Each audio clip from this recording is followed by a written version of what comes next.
one may happen to possess true beliefs, but if he doesn't possess a proper justification or a tether for a specific belief, and his true beliefs are simply based on luck, then his belief does not qualify as a knowledge claim, even if it happens to be true. So think about physics and chemistry, fizzing and popping. Talk about luck. Physics and chemistry might cause somebody to hold a true belief, but it's based on luck. Mm-hmm. It's not based on knowledge. If that's what causally determines everything, then we're all in a world of hurt. But if something outside of human control causes and determines you to affirm a false belief, then it would be impossible for you to infer or affirm a better or true belief. And that just seems indisputable. I mean, think about it. If all things are outside of human control, then that includes exactly what every human always thinks of and about, and exactly how each human always thinks of and about it. So, I mean, that's to say, if all things are causally determined by something other than humanity, then that includes all the thoughts and beliefs held by humanity. And if a person's thoughts and beliefs, if they're forced upon him and he could not have chosen better thoughts and beliefs, then, like you said, he's simply left passively assuming, not that he could do otherwise, that his determined thoughts and beliefs are good, and let alone that his beliefs are true. But if that's the case, then no one could ever rationally affirm or argue that his beliefs really are the inference to the best explanation, because this could only be assumed. And again, this assumption would likewise be caused and determined and forced upon him by something other than him. Mm-hmm. It's not like he could assume otherwise. So really, this is a huge problem. Yeah. So it's like we believe things, but we don't actually know anything. And we hold opinions, but we had no control over how we got the opinion. We have no control over what opinion we're holding. And what seems or feels intuitively, and I would argue it really is, like we're evaluating evidence and considering and using reason, is really just chemical, inevitable, unstoppable processes that are taking place due to external factors. And therefore, an atheist who says, like, I read the Bible and I think that God is malicious. Like, this is the Richard Dawkins version, right? Yeah. You would say, well, but you didn't arrive to that conclusion on your worldview. You didn't arrive to that conclusion through rational thinking. The dominoes fell, and that's where they landed. Yeah, physics and chemistry fizzed and popped and caused Richard Dawkins to be an atheist. Mm-hmm. And physics and chemistry, according to this view, fizzed and popped and caused you to be a biblical thinker. Yeah. Not that you are, according to them, really thinking things through, but physics and chemistry caused... Nobody is. Right. Yeah. Physics and chemistry caused you to be a Christian. And physics and chemistry caused Richard Dawkins to be an atheist. So that's what it comes down to. Yeah. And I like how you said it there, Mike. You said, we've got these beliefs, but we really can't know anything. Mm-hmm. Is that what you said? Yeah. Yeah. Now, let me explain that. So this really comes down to justification for our beliefs. So the atheist, if naturalistic determinism is correct, as we've seen, we don't have justification for any of our beliefs on this view. Now, to make matters worse, if justification is required for knowledge, or at least some kinds of knowledge, then this knowledge becomes an illusion. This knowledge is illusory. Like you said, we don't know anything. So atheists are saying that free will is an illusion, and I'm saying, okay, great. Well, if that's the case, then rationality and knowledge gained via the use of reason, or the process of rationality, are also illusions. That knowledge gained through rationality is also an illusion. Mm-hmm. So the belief that free will is an illusion itself, based on the conclusion that free will is an illusion, is a belief that was caused not by rational thinking, but by chemical reactions. Right. Yeah. On that view, that's what they're left with. And so now you've got problems with justification. Mm-hmm. So let's talk about justification, at least briefly here. We're getting into some philosophical waters. And, you've got many people who watch your show, Mike, who might know what justification means in the theological sense. Yeah. I'm not talking about justification in that sense. I'm talking about justification for one's beliefs that lead to knowledge. So epistemologists are professional philosophers who study knowledge and how we gain knowledge and what it means to have knowledge. And so these epistemologists often define knowledge in simplest terms as justified true belief.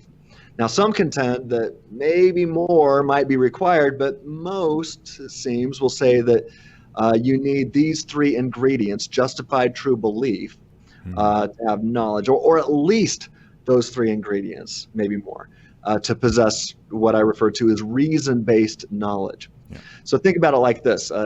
Socrates noted that a true belief is good, but it falls short of knowledge, right? A true belief is good, but it's not knowledge. It falls short of knowledge.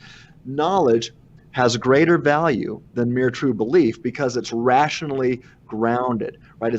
Imagine that it's tied down to the ground, whereas mere true belief is ungrounded. So according to Socrates, knowledge is true belief plus a rational account to ground the belief, or to tie it down. So let me quote him. To quote Socrates, he says, quote, "True opinions are a fine thing and do all sorts of good so long as they stay in their place, but they will not stay long. They run away from a man's mind, so they are not worth much until you tether them by working out the reason. Once they're tied down, they become knowledge and they're stable. That is why knowledge is something more valuable than right opinion. What distinguishes one from the other is the tether," end quote. So think of that tether as you're tying it down to the ground. Now, I like to refer to this process of rationality leading to reason-based knowledge as, I describe it like this: the steps one takes while deciding what one ought to believe and what one ought to affirm, right? That's what when I talk about the process of rationality, that's a good way how I like to describe it. It's the steps that you're taking while you are deciding what you ought to believe. So think about that ought there, that you ought to believe and what you ought to affirm. Now, if exhaustive determinism is true and something other than you causally determines everything about you, then you are not in charge of these rational steps. They're being determined for you by something other than you, and that's a big problem when it comes to justification. So, let's put justification in terms that many might relate to. If you've ever had a math class, think about being back in high school, taking a math class, and the teacher gives the students a multiple choice quiz of one complex story problem. The teacher wants to see if his students know how to solve the story problem. So the first student was like me in high school and didn't understand the problem at all. But I did a lot of guessing in high school. And so even though the first student doesn't understand the story problem whatsoever, it's a multiple choice quiz. And so he guesses and he circles C, right? Well, guess what? C was always my go-to. That's right. It's got to be your go-to. and guess what? It worked. C happened to be correct. Now, he circles the correct answer on the paper, but does this student know the answer? Does he possess knowledge? No. Of course not. All right, so let's go to the next student. The next student doesn't understand the problem either, but he knows his neighbor to the right. She's pretty smart. So he cheats, right? We don't recommend that, but he's cheating. He's looking on his neighbor's paper. He sees that she circled C, so he's like, all right, I'm going to do the same thing. Circled C. Well, guess what? The answer is correct. But does he know the answer? No. No, he doesn't possess knowledge. Well, finally, let's talk about this last student. She understands the story problem just fine, but she goes further. She shows her work in the margins, right? She's cranking out all the numbers and showing how it works, showing her work leading to the correct answer. And she circles C. Does she possess knowledge? Yeah. Of course she does. The fact that she showed her work is the tether that demonstrates to her teacher and to herself that she possesses knowledge of reality. Now, one may happen to possess true beliefs, but if he doesn't possess a proper justification or a tether for a specific belief, and his true beliefs are simply based on luck, then his belief does not qualify as a knowledge claim, even if it happens to be true. So think about physics and chemistry, fizzing and popping. Talk about luck. Physics and chemistry might cause somebody to hold a true belief, but it's based on luck. It's not based on knowledge. If that's what causally determines everything, then we're all in a world of hurt. We don't possess knowledge. We might have some true beliefs, right? You might be able to cross the street without getting hit by a car, right? You might have some true beliefs, but we've got some big problems here, because if one cannot freely think and infer the best explanation among a range of alternative options that are each compatible with one's nature, then there can be no justification that their specific belief really is the best explanation. Yeah. I wonder if we could take your analogy and apply it to this situation in an additional way and say that we're given a test and it's not multiple choice. All it is the only answer is C every time.